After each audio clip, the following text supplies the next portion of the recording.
নমস্কার বন্ধুরা, আশা করি আপনারা সকলে ভালো আছেন। কাকলি কিচেনে আপনাদের সকলকে স্বাগত। আজকে আমি বানিয়েছি আলু পেটিস। তাহলে চলুন কিভাবে বানিয়েছি দেখা যাক। এখানে আমি 1 কাপ ময়দা নিলাম, সামান্য একটু লবণ দিলাম, 2-3 চামচের মতন সাদা তেল দিলাম। এখন ভালো করে মিশিয়ে নেব তেলের সঙ্গে ময়দাটাকে। ময়দাটাকে তেলের সঙ্গে ভালো করে মেখে নিয়েছি। এই যে এখন মুঠের মধ্যে চলে আসছে, তার মানে আমার ময়ানটা ঠিকঠাক আছে। এখন আমি অল্প অল্প জল দিয়ে এটাকে মেখে নেব।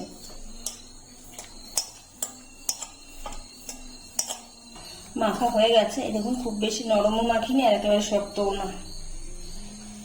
এখন এর উপর দিয়ে একটুখানি তেল মাখিয়ে ঢেকে রেখে দেবো 10 মিনিটের জন্য। 1 চামচের মতন সরষের তেল গরম করতে বসিয়েছি।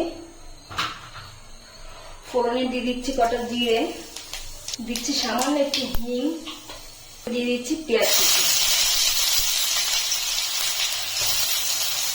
পেঁয়াজটাকে একটু নেড়ে নেব। পেঁয়াজটা আমার হালকা লাল করে ভাজা হয়ে গেছে। এখন আমি এর মধ্যে দিচ্ছি একটু আদা ঘষে রেখেছিলাম, সেই আদা ঘষা, টমেটো কুচি, একটা কাঁচা লঙ্কা কুচি।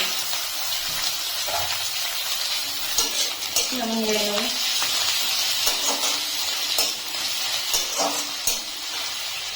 দিয়ে দিচ্ছি স্বাদ অনুযায়ী লবণ, দিচ্ছি হলুদের গুঁড়ো 1 চামচ, ছোট্ট 1 চামচ লঙ্কা গুঁড়ো। মশলাটা একটু কষিয়ে নেব। এখন আমি এর ভিতরে আলু সিদ্ধ করে রেখেছি, হাত দিয়ে একটু এভাবে নেড়ে দিয়ে দিচ্ছি।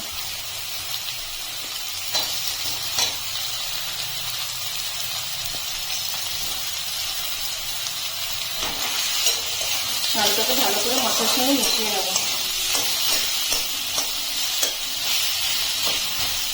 এর ভিতরে আমি এখন দিয়ে দিচ্ছি একটু কিচেন কিং মশলা।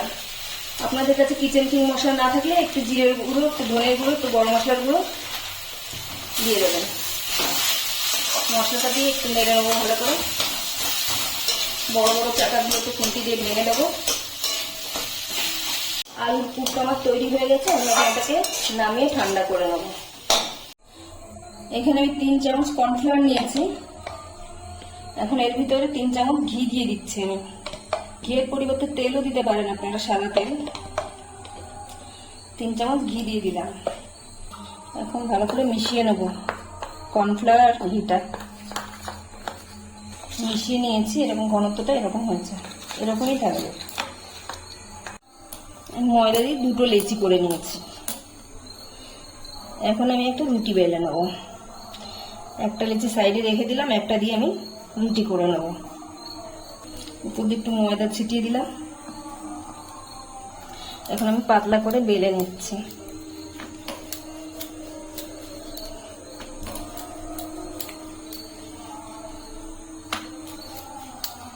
পাতলা করে বড় একটা রুটি বেলে নিয়েছি, একদম পাতলা করে বেলে নিয়েছি। দেখুন, পুরো এপার ওপার দেখা যাচ্ছে। যত পাতলা করে বেলা হবে লেয়ারও তত সুন্দর আসবে। এখন আমি যে পেস্টটা বানিয়ে রেখেছিলাম এই পেস্টটার উপরে দিয়ে দেব।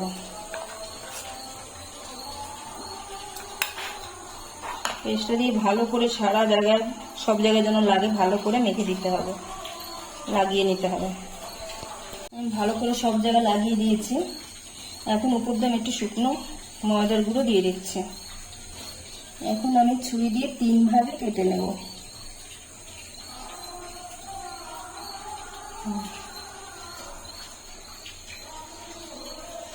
লম্বা আমি 3 ভাগে কেটে নিলাম।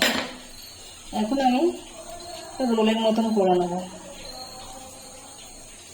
টাইট করে করতে হবে, রোলটা একটু টাইট করে এটা দিতে হবে। এবার আমি রোলের মতন এইভাবে করে নেব।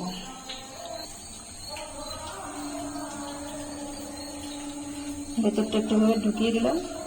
এখন আবার এটা এর উপরে বসিয়ে দিলাম। একটা করে রোলের মতন করে নেব।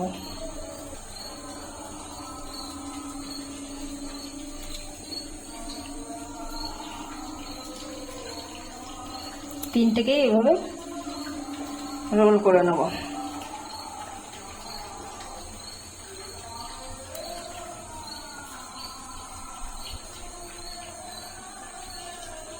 এভাবে একটু ডলে নেব।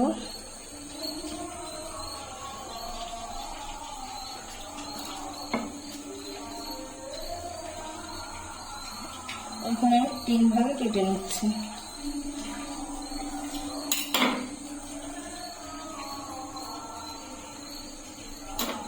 এখন এইভাবে চেপে এবার একটু রুটির মতন করে নেব।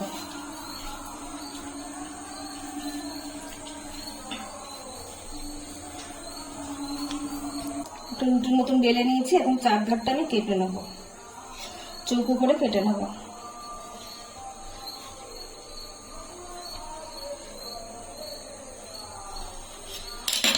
চৌকো করে কেটে নিয়েছি, সাইডগুলো বাদ দিয়ে দিচ্ছি। পরে আবার এটা দিয়ে একটা করব।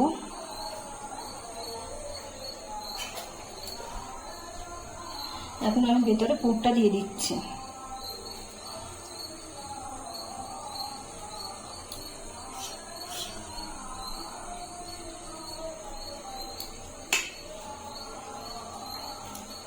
এখানে আমি একটা ডিমের কুসুম ফেটিয়ে নিয়েছি। এখন এটাকে 4 ধার দিয়ে আমি লাগিয়ে দেবো।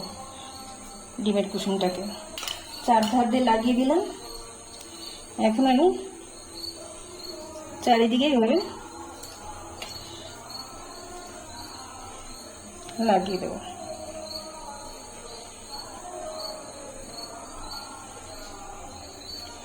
এই যে একটা পেটিস আমার তৈরি হয়ে গেছে।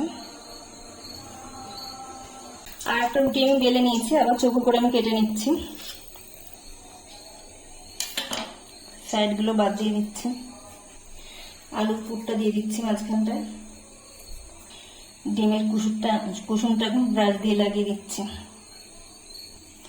এখন 2 মাথা নিয়ে সাইডে জড়িয়ে দিচ্ছি। সাইডটা ভালো করে চেপে চেপে দিতে হবে যাতে খুলে না যায়। এইভাবে আমি সবগুলো বানিয়ে নেব। এখানে আমি তেল গরম করতে বসিয়েছি। হালকা গরম হয়েছে, বেশি গরম করা যাবে না, হালকা গরম হয়েছে। এখন আমি প্যাটিসগুলো ছেড়ে দিচ্ছি। এখন নাড়াচাড়া করবো না।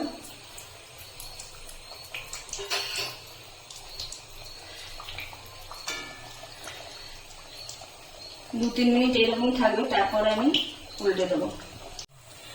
পেটিসগুলো এখন তেল দিয়ে উপরে ভেসে উঠেছে। এখন আস্তে করে আমি উল্টে দেবো।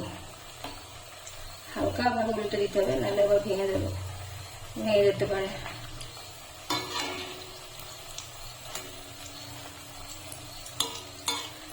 আস্তে আস্তে উল্টে পাল্টে লাল লাল করে ভেজে নিতে হবে। দেখুন প্যাটিসগুলোর লেয়ার বেরিয়েছে, কত সুন্দর সুন্দর লেয়ার বেরিয়েছে। এখন হালকা হাতে নাড়াতে হবে, খুব জোরে নাড়ালে আবার লেয়ারগুলো ভেঙে যেতে পারে। লাল লাল করে আমার ভাজা হয়ে গেছে। আমি এখন তুলে নিয়ে এই ছাঁকনিটার উপর রেখে দেবো, তাহলে এক্সট্রা তেলটা ঝরে যাবে।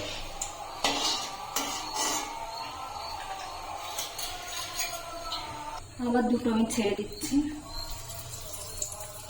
দুটো দুটো করেই ভাজো, বেশি দিলে আবার ভেঙে যাবে।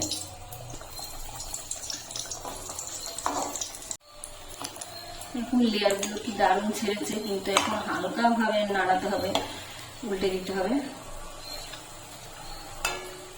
দেখতেই পাচ্ছি লেয়ারগুলো কেমন ছেড়েছে। এবার আমি লাল লাল করে ভেজে নেবো।